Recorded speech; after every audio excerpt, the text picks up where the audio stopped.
Welcome back, Game to Love podcast. Ben's here, JG's here, and this week we're joined with another special guest. It is ATP Physio, Wolf. How are you doing there over in Phoenix? How's it going, gentlemen? Yeah, very good. And you? Very good, very good. Could be better, but could have the tennis tour on, but bigger things are going on, so. Yeah. How's the weather over there in Arizona? Perfect. It's, I guess in Celsius would be low 20s, sunny every day, and but it's about to get hot, really hot. You'll be surprised to know that it's actually been 25 degrees here over the past few days. Wow. So there's been a lot. In the UK, we've had brilliant weather. We've had like Wimbledon level weather already. I wouldn't go that far. But yeah. Funny. I know. So have you been having the chance to keep playing tennis where you are? Like, is the lockdown official on tennis courts there, or? It was open for a while, and then as things closed, then more and more tennis centers closed down, and it could be slim there. And then a park courts near me literally just got locked up yesterday. So they're trying to lock things down. Phoenix isn't bad. I think we have 300 cases of the virus, so I think they're trying to keep it low, and they've just closed everything down. So if you have access to a private court, then it helps, but otherwise they pretty much shut it down. So yeah, I think that's the best thing to do in times like this. Like, they've got to shut it down. The quicker this is all over, the better for everyone, really. It's the right action they've done. But what I'm going to start off with today is this. So you're a physio for ATP players. Yes. What players do you like? Do you deal with mainly? So mostly the American guys. The first guy I started working with was Taylor Fritz. And they're a small, pretty close group. They're all the same age. It's a group that we haven't seen since probably the 90s. I mean, you had that big group in the 90s of American guys, and then you had obviously really good players like Roddick and Ginepri and all these American guys. But there wasn't that many, and now you have this big group that are all the same age, so they all hang out together. So something with Fritz and Mackenzie Mcdonald, or Mackie as we call him. Yep. He's a little older than the group. He's a couple of years older because he went and played at UCLA. He joined the crew, and then they all hang out. They play video games together while we're doing treatment. And they're good buddies, and they practice together. And through those guys, I got to meet Reilly Opelka and Tommy Paul, and pretty good friends with all the Americans. But those are the guys that I've worked with. But we hang out with all the Americans, and so those are the four guys that I've worked with primarily. But I've worked with other guys in the top 100 at training camps and a few juniors too. But those are my main guys. So. Okay. Yeah. So before we talk about them guys in particular, like, I want to know what your thoughts are on American tennis in general. Like, a lot of people have been saying, especially in our comment section, and people we've spoke to in tennis, saying how they feel that tennis in America at the moment is on the rise, and there's so many young people coming through. But something what me and Ben was talking about on another podcast is we was unsure, like, what is the cause behind more American tennis players coming through? Do you think it's to do with the funding in colleges now, or? Wow, that's a question we've talked about on tour a lot. Not that long ago, I talked to Jonas Bjorkman and Magnus Norman about what's going on with Swedish tennis. You know why? And they seem, they seem to think it's the lack of the clubs. They used to have so many clubs, and they would all compete with each other, and that broke down. And you haven't seen like this big wave of Swedish players in a long time. When if you look at the 90s, there were so many, And then Australia hit the lull for a while, and then started to bounce back. But they don't have as many as the Americans. In that same age group as my players, you've got Francis Tiafoe, a little older, but all those other guys, Kozlov and Escobedo, and there's a bunch of young Americans. So they're doing something right. Yeah, I mean, there's so many. We actually counted of guys. Tommy Paul and I were counting once of the guys that had either been top 100 or potential top 100 in the US, and obviously it's tough to get them all there at the same time. We counted like 24 guys. Like, that's a lot of guys. Yeah. I mean, you know, I think that, well, Australian tennis as well is coming, but it's not at the same level, I'd say, as the US youth that's coming up. But they've still been having a really good time of it as well, with the likes of Millman and with Alex de Minaur, people like that. Of course, such a strong. And it's a smaller country, so we're going to see less volume probably. I think the root of that question is, when you see somebody break through, that's 10 years in the making, right? Maybe more, right? Yep. So what did the US start doing 10, 15 years ago that changed it? So maybe they decentralized the program, allowed the coaches, allowed the players to develop through their own coaching systems, but then use the National Association to kind of help their private coaches, bring them in for camps, assist with that. And so I don't know what the key ingredient is, but that's kind of what they've tried to do. You know, they have big training centers now. They have the one in Florida where they'll bring the players in with their own private coaches and then have the coaches there help them with their development. So versus all, you know, being one centralized program. So I don't know. I think in Spain it's decentralized, but then the association helps, you know. But they're kind of seeing this kind of lull compared to what they had, right? I mean, they have all guys inside the 200, and who do they have really coming through? It's not like this. It's not like 10. The only name which creeps up constantly on our podcast is the next breed is Carlos Alcaraz Garcia, which is the 16-year-old kid who's he's built like a man, right? Yeah, so, he's huge, incredible, and just got the game to back it up. Yeah. So I don't know what's doing it. And I definitely know that success breeds success. So these guys, they're really good friends with each other, but they also want to beat each other. So if one guy does well, you know, Francis did really well there for a while, and that, you know, the other guys wanted to push up there, and then they pushed up there, and then they kind of leapfrog each other. And Tommy Paul's been probably having some of the best of it of late as well. I mean, if you talk to all the boys, they knew that he had the talent. He was just had some injury runs there, and it was unlucky, but they all knew he would get there. It was just if once he's healthy for a long enough period of time, you'll see him come through, because he's a freak athlete. He's an amazing athlete. And so he's been healthy. If I remember correctly, Tommy Paul and Taylor Fritz, they knew each other at college, right? And they used to have a lot of battles, like back in the juniors. Not in college. Their last year of juniors, they had verbally committed to college, but once they won a slam in juniors, then I guess, you know, the endorsements come in, and they were winning matches, and so they decided to turn pro. But in that year, Tommy beat Taylor in the final of the French Junior, and then Reilly won the Wimbledon Junior, and then Taylor won the US Open Juniors. Incredible. And Francis and Kozlov, they had stopped playing juniors, and they were still eligible.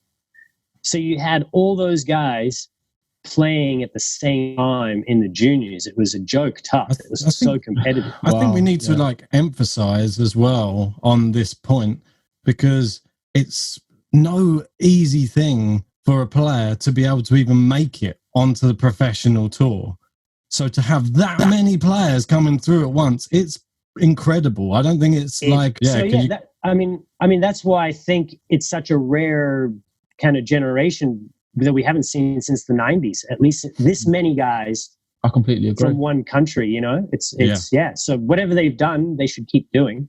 But one thing I would say is I think it is really good that there's so many young people all coming through at the same time.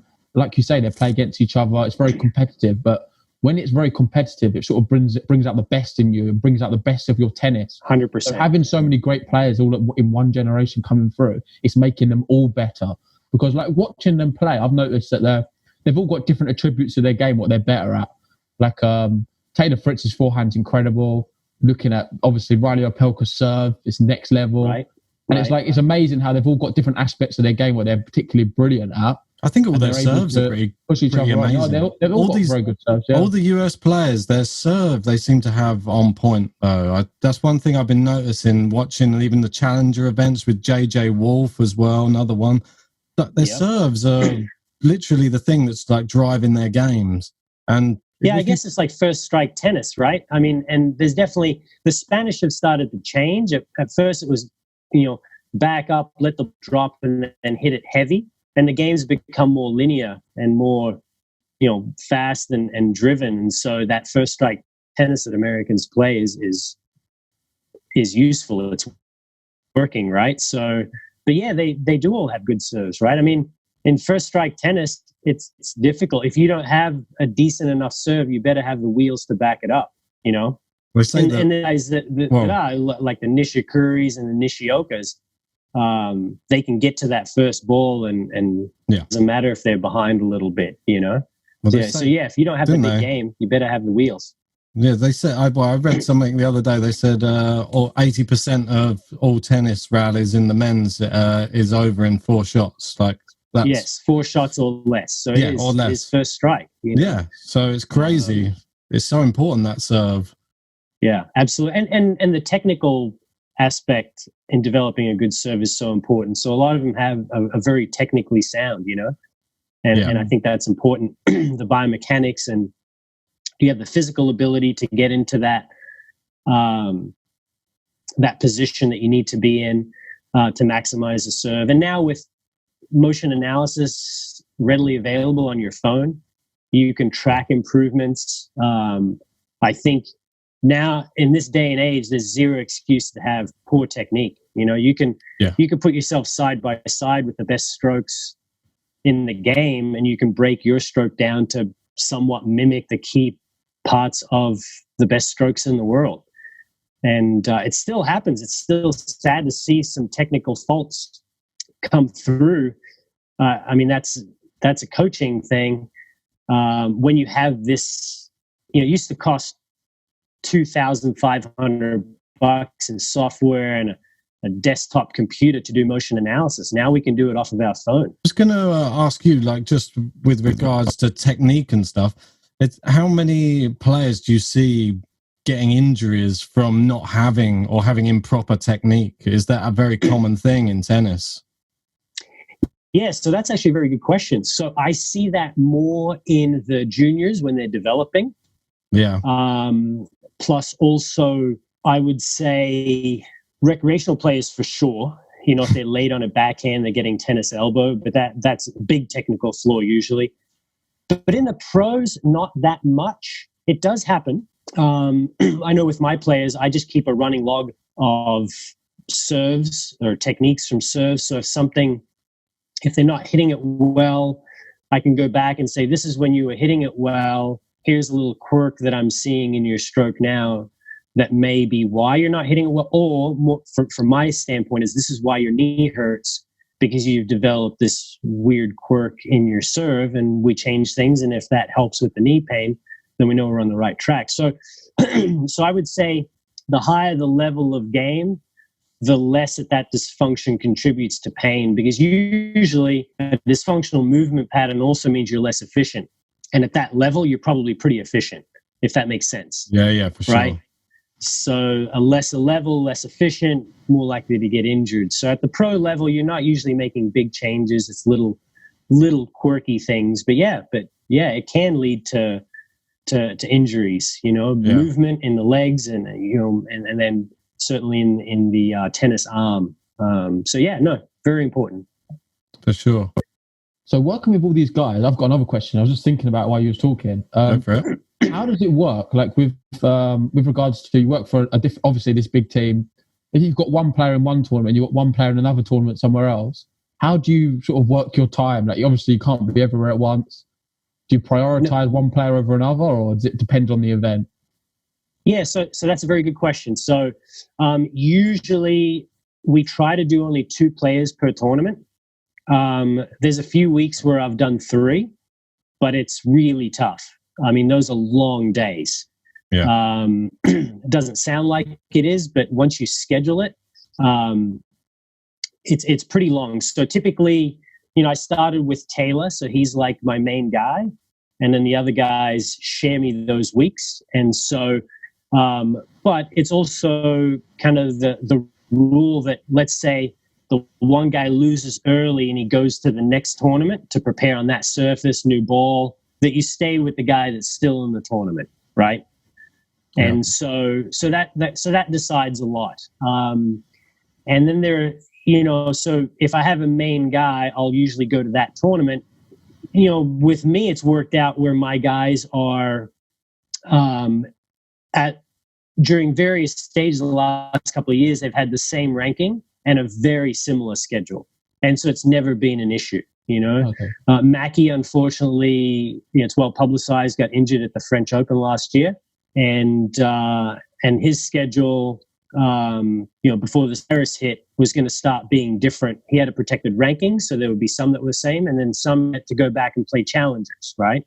And so then it was going to be tricky to do. But if I had an off week with, say, Fritz, I could go and help out Mackie on that off week. So then the other guys jump on, like the New York Open this year. Fritz didn't go, so I work with Mackie and Opelka at that tournament, right? Wow. At the Aussie, a couple of the guys had lost early, and Tommy was still winning. And so I was with Taylor then, just Taylor. And then the other guys lost and went home. So then I helped out Tommy a little bit because he was there. And so yeah, you just kind of wing it a little bit, and you can never really plan too far ahead because, the tennis world is pretty crazy. Winning and losing and next tournament and that kind of thing. So yeah, usually have a main guy and then you try to split. But so, I mean, as far as like scheduling it, they're long days because as a physio, I'm doing work before they do a practice session, and then a little bit of work before a match, and then treatments at night. And so I tend to do a treatment at night for an hour to an hour and a half. So if I have, 3 guys, that ends up being a long evening. So it's hard logistically. I did it at the Aussie. I did 3 of them, and that was tough. For me, it's long days. I'm getting up at 7 a.m. and going to bed at 1 a.m., sometimes later. If a guy has an 11 o'clock first up match, he's hitting at 9 to warm up. So we have to start our work at 8, and then the last guy plays a night match. So I got to do treatment after his night match, after prep and all that jazz. So I might not be done till 1 a.m., but I got to be up at 7 for the next day. I think I've got to interrupt just so that me and Jaron can say we can't feel sorry for you because we're so jealous that you're there at these tournaments. I think we need to just put a bit more on the fact. He's naming all these players. He's he's here, over there. Oh, Reilly was over there. Taylor was there. We're like in awe. We're just looking at you like, wow, mate, you're really living the life. Man. I think I would live off 1 hour's sleep a night if I could get to be at the Australian Open every single day. I think not just be there. I tell you what, on the court sometimes as well, right? Centre court. Yeah, I tell you what, I have to pinch myself because I am a tennis junkie and I followed tennis all my life. I wanted to be a player. I played college tennis. I'm on the websites every day and I follow all the players. Some guys I used to play with were on tour. So I'm a tennis junkie and I never got to the level where I could play these tournaments. And now I'm at these tournaments. I get to practice with the guys and hit with the guys. I've practiced in Wimbledon. I've practiced on all these center courts. And for me, it's a dream. And I do have to remind myself that it's a dream and it's surreal. I mean, it's surreal. I walk past these guys or sitting next to them for lunch and I still am in awe. I'm very fortunate, very lucky to have these experiences. And I relish every week. Tennis junkie. Yeah, I bet. And it's really sounds brilliant. It's really not work. I'm at a tennis tournament that I get to go to for free and enjoy, Exactly. And, it's amazing. I'm very lucky. I can do it for a while longer. Did you get a blade of grass off of Wimbledon just to have a little Djokovic? Not yet. But I keep all my credentials. Those are my souvenirs from the tennis. Oh, and tennis ball from each tournament because they usually have a logo. So hopefully I have them up on the wall behind me at some point. Have them all spread out. Have them all signed at some point. Come on. Yeah, that's. You know what? I'm not a big signature guy. Or a selfie guy, so I don't have a lot of. If they're not my player, I usually don't have a picture with them. If Roger was there, though, you'd probably want him to sign a Wimbledon centre court ball, wouldn't you? Well, yeah, that's true. I mean, a lot of the players want a signature from Roger, or a selfie with Roger. It's funny because he walks into the dining area and the place just gets quiet. You know, he's just like the pinnacle of the sport. Like, it's just crazy, man. Must be awkward for him. People must feel like everyone's talking about you though when you walk in, and then everybody just goes. No, that is true, right? We never think about it, but I don't feel sorry for the guy. No, they're probably just like he'd probably just get used to it. It's probably like the Tom Cruise effect, isn't it? A little bit. Yes, exactly. Yeah. I mean, all those, like a Tiger Woods or a Michael Jordan, it's just the reality of being one of the greatest, you know? So. Obviously, you're in that environment more. Do you feel like, say, like the likes of Rafa Nadal, Novak Djokovic, do they have that same effect, or is it just Roger? No, they do. No, for sure. Yeah. No, they. When you're talking that caliber, it's different, right? Yeah, for sure it's different. And some guys are just more approachable and like to talk, and so they're pretty open. And other guys like to stick to themselves and a little bit more their group. So you're not going to talk to them that much, you know? Yeah. What I'd like to ask you, what about Andy Murray? Great guy. Like, I've talked to him quite a bit, actually. He's really open to chit-chatting, and seems like a top guy. He's pretty open.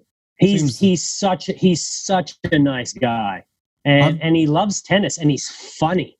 Mate, I was watching again his Resurrection documentary, and he chokes me up watching him, how passionate he is him. Like, and when he's having his operation and stuff, and when he thinks he might not ever play again, and he's having to do these press conferences, you can see he can't literally stomach the thought of never playing tennis again. It's like heartbreaking to what. I mean, I don't know. It all gets to me. Watching him like that gets to me. It's really strange. I don't know. He just has absolutely because think about it. I mean, he's won Wimbledon. He's won Olympic gold. He's done everything. Maybe not everything, but he's done a lot. It's easy to say I can walk away now. World number one. He has enough. You know, I mean, he's financially set. So really, he's doing it for the love of the game, purely for the love of the game. And you know, Rogers said that too. He loves the camaraderie on tour and chit-chatting with the guys in the locker room. Yeah.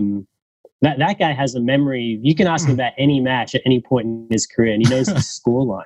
No, it's a joke. He knows everybody's ranking. Wow. Like, I think that's why he's so good, though. I think that's important. Like, if you need to still love it. It doesn't matter how great you become. If you lose the love for it, you can never perform at the top level. If he didn't love it this much, he wouldn't be playing at this age, you know, late 30s. I agree, yeah. He literally loves it that much, you know? So with Andy, he's definitely got that as well. So do you think that he can, with Andy, he's got that same love for the sport, but do you think he's able to, with the injuries he sustained, his very bad injury, do you think he's actually able to get to the top of the game again?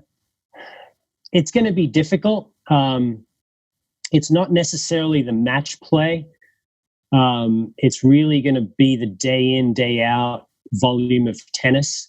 Knowing what I know as a physio, you know, there is a life expectancy for the components in his hip, and you know he's going to get to that end of life of that component in his hip replacement sooner the longer he plays. So especially the way he plays as well. Especially the way he plays. So he may want to just go full in, let it wear out when it wears out, he wants another replacement and then call it. You know, and then call it.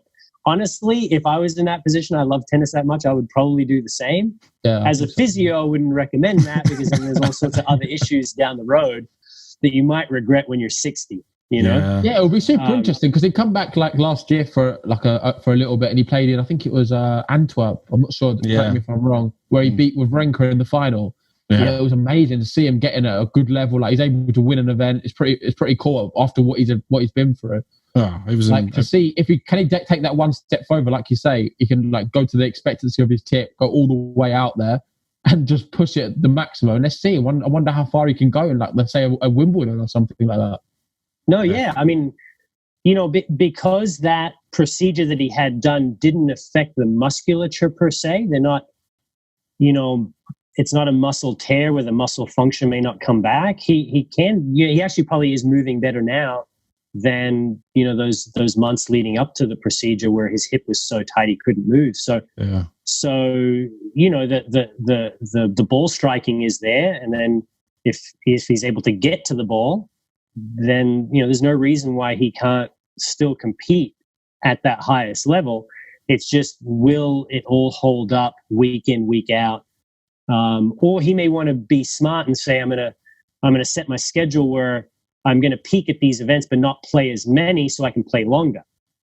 So, but as you guys know, with the ranking system, the way it's set up, unless you play consistently, it's tough to be in the top 5. Even though those top guys play less events, they just do really well in the events that they do play. So it's going to be a scheduling thing, and he may want to just, I think what his plan is to play less events and try to peak at the more important events. That's probably what he'll end up doing. But yeah, on a given day, he could still beat anybody, I reckon. Just give him that Wimbledon wild card, and then let's just see him go for it one more time. Why not? Why not? So. Yeah, unless he's playing Taylor Fritz or something, then I guess he'll be for sure. You know what? I'm trying to think. I don't think any of my boys have played Murray since I've been with them. Yeah, no, they haven't. Oh. Yeah, I'd like to say as well, I said something on one of the other podcasts, which is apparently fake news, which was apparently Murray was slating the English football team and all that sort of stuff, but apparently it was all in jest. So I'm not saying that I've never been a Murray hater. I've always been a Murray supporter from we never had any English players to support, and he was the first British guy to come along. So we were riding him hard. Just then to get that first Wimbledon title. I was up late until 5 a.m. in the morning watching that US Open when he won his first Grand Slam. We literally thought he could have got more, but just the injury is just so sad. Yeah. I mean, that's big. Tough generation as well. There's a lot of great players as well. He's come short against some of the big ones, and only the big ones. I don't think he's quite he's always been the 4th best in my. He's always been a bit below what the best are, in my opinion. Yeah, I mean, in this generation, it's really tough with those 3 guys. It's been tough for those guys. I mean, David Ferrer probably would have won the French a few times, being that good on clay. Yep. Burditch probably would have won a couple, sure. And the list goes on, right? We could talk about it. And then Murray, I mean, Del Potro, even Wawrinka to get 3. So it's just a tough era, which even goes to show how good these 3 are to be, stealing slams from each other, and still all 3 of them having more than Pete, which is crazy. I know, crazy. It's remarkable. Pete, I keep on forgetting how incredible Pete was, and I keep going back and watching some of his old matches, and I'm like, how did he get that shot? There's shots behind him, and he's bending his arm back to front, flick balls back into play. I forgot how good that guy was at tennis. Yeah, just literally. Think about this. A lot of people forget this. So when he obviously had his run, and he was really good, and didn't win a slam there for, I think, 2 or 3 years before he won that final one, right? And then he retired. But he was 31 when he retired, right? Wow. 31. So between the ages of 28 to 31, he really didn't win a slam. Now you've got these guys winning slams well into their 30s. That's mind-blowing, right? It's remarkable. So they're doing stuff that has never been done before, which is pretty amazing. And that's why you're the perfect guest to talk about it. So why are these players able to play as they're getting older? Is it to do with the physiotherapy they're reving? Is it to do with technology, something you touched on earlier? I'm assuming it's all of them things combined. Yeah. You've got to put some merit on the player as well. But what's your thoughts on it? Yeah, it's all of those things combined. So, way back in the 90s, Becker and Edberg had their own physio, Lendl, but nobody else had it, right? So they had this advantage. They had their own stringer that traveled with them. They had these advantages. Prize money for the winners was pretty good, but once you look down the rankings, the prize money wasn't that high. So you really couldn't afford a big team around you, right? Yeah. And then as the 2000s rolled around and more money came into play, McEnroe's career prize money, I think, is $7 or $8 million, and he had an amazing career. Now, I'm sure David Ferrer is, and I think he's 36 million or something. So So I think now you can afford, with the ranking being bumped up, now players can afford a better team around them. And then there was a stretch there where a lot of guys and gals had their physio, but not everybody. And now you're at the point where you're almost at a disadvantage if you don't have that, because everybody has that little advantage or a big advantage, depending on who you are, right? So I think it has something to do with having the whole team, better nutrition, better strength and conditioning science, kind of the whole shebang, and everything put together is allowing players to play, longer. And the stats show it. We have more guys inside the top 100, inside the top 50 over the age of 30 than we've ever had. I do see this little wave, though, that everybody's now assuming that their career is going to go into their 30s, and not everybody's working as hard as all those guys did to allow them to play into their 30s. So I think we see a little bit of a dip in career length before people realize, we got to do the stuff that everybody else is doing to allow them to play in their 30s. I think a question that we asked last week to Philip from Tweenahead, which would be good to get your take on as well. Which one of these chasing pack of players do you see as being the next big Grand Slam winner, the one who's going to take over? Do you think there's any of them, the chasing pack? So we had all these boys. Yeah, there we go. The Americans are all going to come in. I am, my players always joke because I'm very biased with my players. So we look at the schedule of the matches at the beginning of the day, and we kind of sometimes it's kind of like Excels. We kind of see who's going to win matches and who has a goal for the day and who doesn't, and that kind of thing. So we have fun. So we have these discussions all the time, and the general consensus amongst the coaches, the players, and it's pretty, my opinion too, right now it's tough to say that anybody's going to win a ton of slams. It might go back to, it might be a little bit more like the women's tour, where a lot of different players win a handful of slams. So because there's so many talented guys now, and you don't see yet that one guy being like a Federer where he piles on a bunch of slams. I remember seeing Federer at 19, and everybody was talking about him. I said, the guy's good, but no way did I think he would be one of the GOATs, just because he was good, but it didn't seem like he was that good. So who out of this group might bust into that, that category? We don't know. Who's got that next level? Yeah. So like, does everybody on tour think that Tsitsipas is going to win one? Yeah. Chapo, yeah. Felix, yeah. And that list goes on and on and on. There's so many good ones, Dominic Thiem's a little older, but everybody thinks he'll win, a few Frenches. So I'd like to think that my guys are in the mix. And so I think we might see not a dominant era, but we might see who's going to win this slam, whoever's in form, right? And sure, the surface has something to do with it, So I think we're in for an exciting era where you don't really, like, obviously the last 10, 15 years has been, one of the big three is most likely going to win it statistically, right? Yeah. So, sure. So like I was saying, like, Thiem will probably win a few, but he's a little bit older than that next generation crowd. So I think the talk in the locker room is that there's going to be a lot of different winners on tour amongst all those young guys, and it's on the live tennis ranking app. You can look at the rankings under a certain age. So if you look at it under 26 and look at what the top 20 is going to look like, it's pretty cool. I mean, a lot of my players are in that group. Nice. Right. So, and then who's coming up that we haven't heard of yet? And, Sinner's really good, and all these young kids. So I think it's going to be a fun, exciting generation.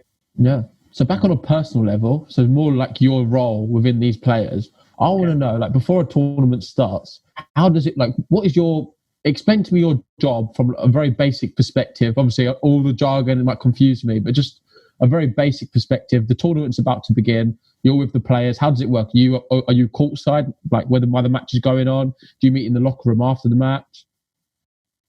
So let's just talk about one player, okay? So let's say it's a practice day. they'll usually practice twice in a day. So I'll get them on the treatment table and we'll do a bunch of manual therapy, stretch them out, work on some tissues that may be sore from the day before. Then we'll go into an active warm-up program. A lot of the guys know their program off the top of their head. We'll do prehab stuff to try to keep the shoulder strong, that kind of stuff. And then we'll hit the practice courts. And then at the end of the day, we'll do a full treatment session. So stretch them out, do some recovery techniques, full massage, the whole shebang. And then so if it's a match day, it's actually a little easier usually. You're doing the same treatment and lead up to your warm-up because you're usually having a warm-up hit. And then for the match, I'm in the box cheering them on. I'm probably one of the biggest fans, so I cheer pretty passionately. You're one of these guys that my guys play. You're one of these guys that they look at every time they hit a good shot, and they're like, "God!" to their box, and you're there. There's a lot of that. Yes, I'm pretty animated. Where the coaches are pretty calm and mellow. I'm like the guy that's in the box that's pretty animated. So the cameras sometimes point at me because it's good footage. But I'm in the box, and sometimes I'll do some video recording of movement patterns that I'm looking at, or technique things that maybe we can work on, that we'll work on after. And then I work closely. I do strength and conditioning, but I also work with the USDA strength and conditioning staff on the programs that we put together. That's my role. And then after the match, I'll, give them protein drinks. And before the match, we'll do electrolyte drinks and do things like that. That's why it's not a busy day, but you've got something planned pretty much the whole day. But yeah, I'm in the box watching unbelievable tennis. So how closely do you actually work with the coaches? I mean, very, very close. We're all... it's all like one big team, right? But you liaise your opinions with the coach. Do you ever give your coaching opinions to the coach? No. So I think part of being in a team is knowing your role and not to overstep your boundaries. But if you develop a close relationship, if they ask for my opinion, then I'll give my opinion. So, like Taylor works with Paul and Mackenzie, who worked with Federer and Sampras. He works with David Nankin, who's kind of a super coach that people don't know about. The list of people that he's coached is amazing. And all the other players have their own separate coaches that I work closely with. And we're all actually very good friends, and there's no territorial things. They know that I know my place as far as coaching. I'll jump in with some technical things now they trust me about. But I always approach them before I approach the player to say, hey, this thing that they're doing on their serve, it's a quirk that I've noticed, and it also correlates with them having pain. If we make this technical change, what do you think? And they're like, yeah, let's go for it. And then if that improves things, then that naturally builds the confidence in that relationship of, hey, we could, as a coach, we could ask Wolf about what he thinks about this technically. Does that make sense? Yeah, that makes sense. So, and then movement pattern, what can be more effective? You're trying to play a more aggressive game. How can we change the movement pattern to cut off balls and cut off angles so you can be more aggressive and get to net quicker? So that's kind of my role.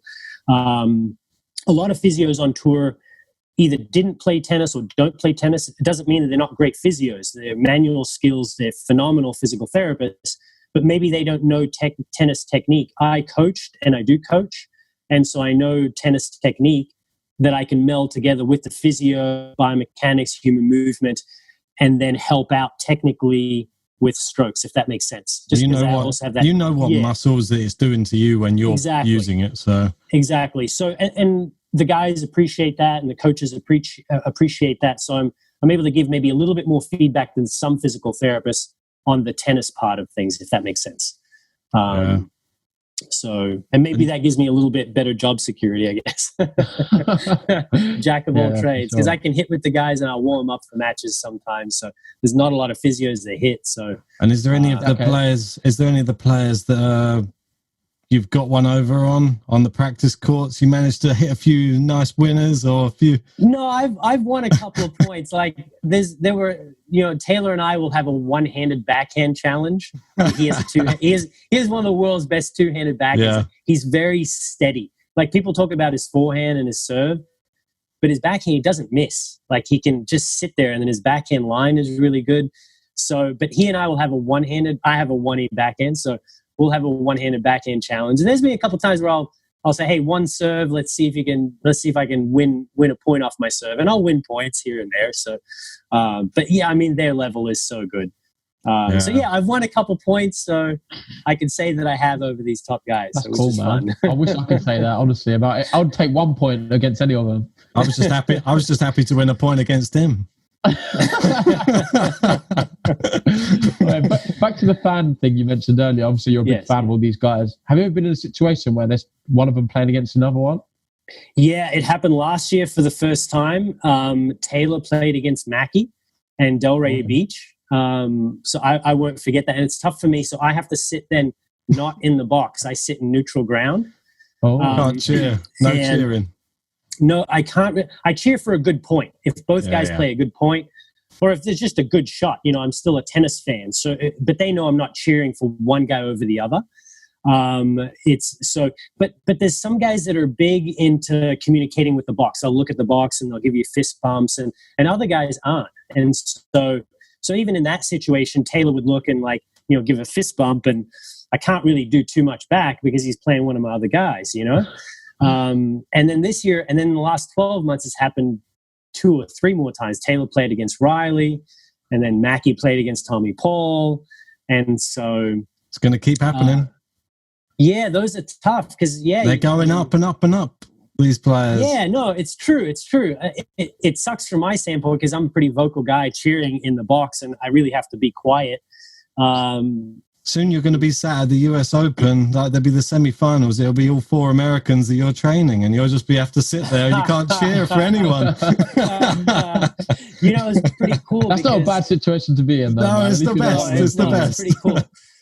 Like right before Indian Wells, they played Davis Cup, and it was pretty much those 3. It was 3 guys. It was Tommy, Taylor, and Reilly were in the Davis Cup team, which is pretty cool. Like, I feel pretty stoked for them. I'm pretty proud, because they're my guys, And so that was a blast. Never thought, stuff like that would happen. Where did you stand on Jack Sock's return to the US? Didn't he get labelled in the Davis Cup squad as well, or something like that? There was some squad. Not in the last one, but he did go to Madrid when they played the finals in November. Okay, that might have been it. It was the Bryan brothers that played doubles in the Hawaii one recently. Look, if you ask anybody, even when he's not playing, Jack Sock's still one of the best, if not the best, doubles player in the world. So to have him on a Davis Cup team, because if you look, when he wins doubles titles, he wins with a bunch of different guys. Like he can carry. Not that he's carrying people, but he can carry people to the doubles title. The guy's an amazing doubles guy. So, once his fitness gets back there and he made the final of the Indian Wells Challenger right before Indian Wells. You could see he's starting to come back. So he beat Fognini at Laver Cup. Fognini's top 10. So his skill set is still there. So, if he decides he wants to come back, he'll come back. It's a non-issue. What do you think? He lost to another American in the final, didn't he? Steve Johnson, is it? Exactly. Yeah. Big Steve. We love Big Steve. He's such a nice guy. I talk to him a lot. He's such a good guy. We were there watching. Do you know why he's dropped down? Why did he drop down to the challengers? Sometimes it's rank based. So you have like the year before he won a few ATP titles and wasn't able to defend points, and his ranking slipped a little.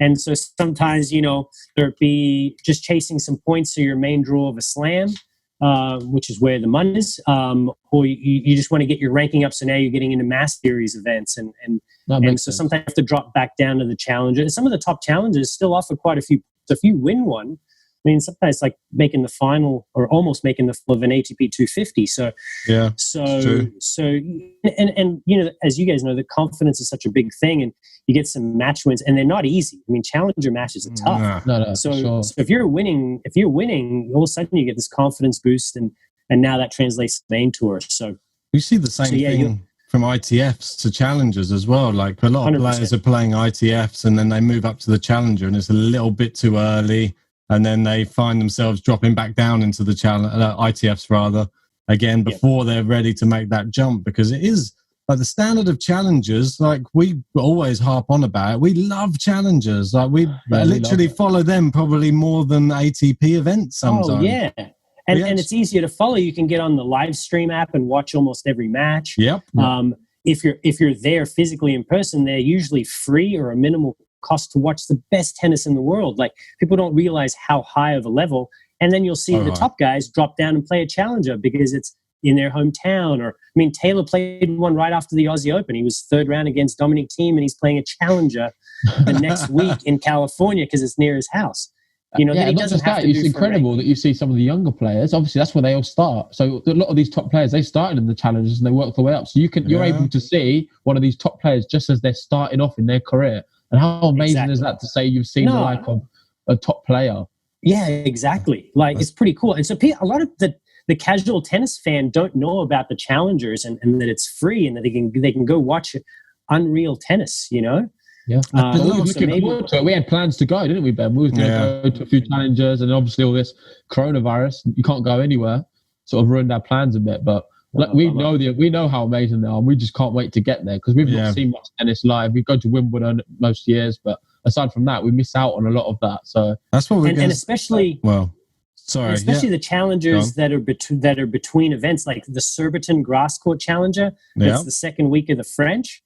High level tennis. Really good access to the players, you know. It's we're going to say secret in tennis. We watched a couple of the US players. I knew that JG hadn't been to Wimbledon before, so I said let's go to Wimbledon last year, and then we queued up and then did the whole experience. You get to queue for like 4 or 5 hours, like from 5 a.m. just to get some tickets to go into the ground and that. And you just get to go around and you just have a few beers in the queue, this type of thing. It's a great day out. If you get in early enough, that's why I said get there early. We work out which court. We got to see Steve Johnson versus Alex de Minaur. Don't worry about that though, Ben. He goes straight through the players. Yeah, I know, exactly. All the top dogs. But being in the queue is part of the experience. It is the experience. Before I jumped on tour, I actually wanted to do that. I wanted to go and join the queue. Being a tennis junkie, it's like rite of passage. You can't. The invite's there next year, mate. It's coming along. All right, I'll come join you guys. That'll be fun. That's what I mean. But we went there. I was saying to him, I wanted to go in with because it was the 4th of July. I wanted to go in with an American flag because literally we sat on this Steve Johnson court, and I was cheering for Big Steve for the whole thing. He beat Alex de Minaur, amazing. Then we went on to watch John Isner. He was playing Kukushkin on the next court. Another amazing match, 5-setter, that one. Big John lost that one, though. It's a bit sad, but Kukushkin played so well. It was an incredible match. His backhand stays so flat and low. It's weird. He has a double-handed backhand, but the ball slices. It goes underspin. So it on grass is nasty. Yeah, how he was getting those serves back, I was just beyond us, I think. We were just watching that serve go...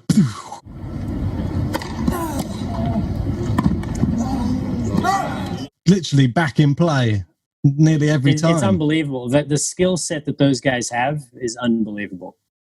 It's just another level. But yeah, that was a great experience. But we want to get in the challengers. We need to just get this whole lockdown thing done. Let's get rid of this bloody coronavirus. And then we want to get back out. We want to get on the tour, get to our first challenger event. And then, we can have some vlogs. We can have some just more stuff to report on, just meet some players, just build the channel. Yeah, and hopefully if the channel builds, then you can get press access to the big ones. Exactly. Yeah, that'll be brilliant. But at the start, we're just happy to go to the chat. Like we know literally, we talk about more of the players in the Challenger every day because we work together. We literally are talking about, they're like household names, all these people who are 200 in the world, like to us. So we go and we meet them. It's like meeting like some of the top 20. Sure, like we've been chatting about them for the past like 6 months to a year. So yeah, it's great for us. Awesome. Yeah, That's so awesome. We're like going to be fans meeting them, and they're I don't know, maybe they're not going to expect that. Yeah. Well, a lot of those guys end up going to be hitting the big time. So you meet them at that level, and now all of a sudden you're interviewing them at Wimbledon. You know? Well, exactly. Yeah, we'll be in the box watching them in the big game. Yeah.